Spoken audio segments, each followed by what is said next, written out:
Welcome back to Afternoon Live.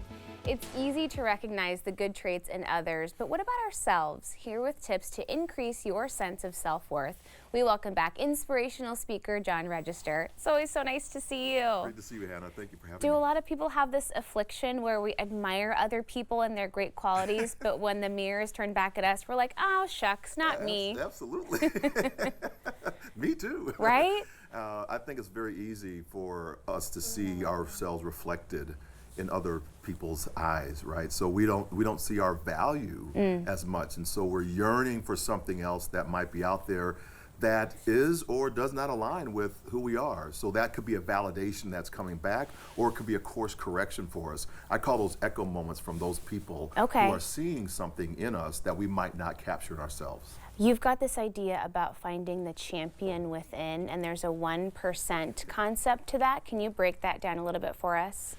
Yeah, the champion within is really all about how do we see ourselves in the smallest of ways that is the unique part of ourselves, right? So instead of looking at all those other people that we're just talking about, we're really looking at the thing that makes us tick, the thing that makes us unique, the thing that sets us apart from everyone else. Because we can't all win medals. We're after that. Like I was a champion in track and field. But what we want to be is the champion in our own lives. And so people can see that inside of us, because we're always trying to look at someone else's. And then, but at the same time, someone's looking at us, at our gifts. And so they're appreciating us more than we're appreciating ourselves. So I had to really go through this. I'm going through it actually right now, trying to understand what other people have seen in me that sets me apart, that is below the 1%. And I'll give you just one example.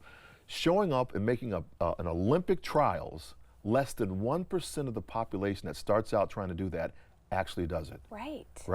Winning a Paralympic silver medal, I put it in the chat GPT, right? And, and it says it's 0.0005% of people that start out with some type of trauma that go on to win a Paralympic medal. So can we celebrate the things that set us apart and then elevate others with the gifts that we have? But I'm sitting here thinking about all of your accomplishments, and if you ask that of me, it gives me the heebie-jeebies. Like, no, that couldn't be me. You're hosting a show. I know. How many people are out? How many of you are out there want to be in her seat, right?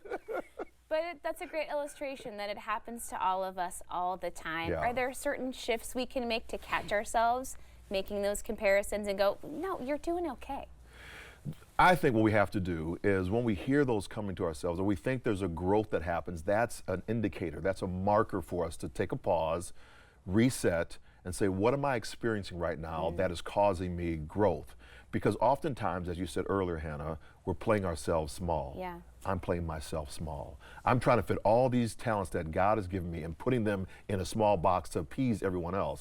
Instead of saying that, look at these gifts that I've been aligned with and gifted with, and help somebody else with them so they can move along in their life as well.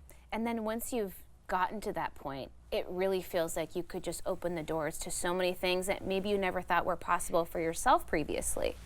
Right. So once I embrace who I am, everything opens up because you become a rock.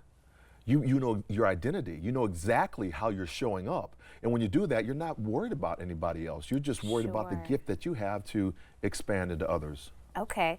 Well, I'm thinking about me. I'm like, no, not me, not me. Are there little small things that we can do day to day to get us over that maybe bigger hump of kind of that self-realization reflection? One of the things that I do daily is I'm always putting an affirmation down.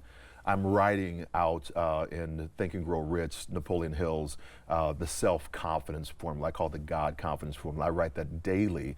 So it really encourages me to show up in the best self that I can. And sometimes when you take yourself out of it and look at your community, right? Maybe that's a motivator, that if I show up as my best self, I'm actually contributing a lot more to the people that love me, that are surrounding me. Until you get out in the community and you see, oh, I like what she has. Yes, yes. No, that's exactly right. We want to put ourselves in the community because that's where the population is, who, not that we're trying to change them in any type of way, but there's going to be certain people that hit our vibration. There are going to be certain people that are going to gravitate to the things that you love to do, and they're going to say, "Oh my gosh, if Hannah can do this, I want to try that myself." She's opened up a window, she's opened up a door for me to walk through, and I think that's where we want to be, to help breathe life into other individuals.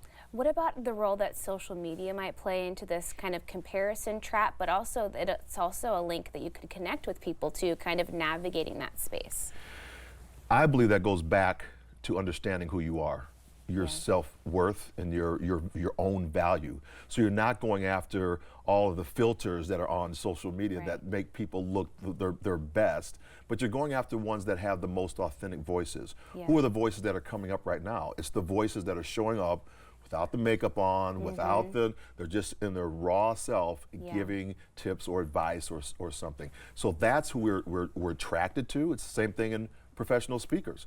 So people don't want the person that's up there saying that, they're one way off the stage than on the stage. Right. They want that real person. They want to know what the struggles were that you had to go through, and how can I get myself through those struggles as well. So on social media, it's a tough place to navigate, but it's a great place also to show up as your full authentic self. Well, and that vulnerability, sometimes people can really connect with that, and like you said, they can smell when you're putting on a front. That's right. They will find out. The audiences know. They audiences know. They do. And so they can see right through it. So with AI and all those things, we can filter. There's a little thing that goes off in the back of our head that says, I'm not sure about this thing right here. So we show up as that full authentic self, and I know I say that word authentic, it sometimes seems like a throwaway word, but it's really very valuable for us because it identifies us as our unique self under that 1%. For sure. Great stuff. Always great to see you. Thank you too, for Anna. stopping by. Thank you. Okay, we will have more information on our website at katu.com. We'll be right back with more Afternoon Live right after this.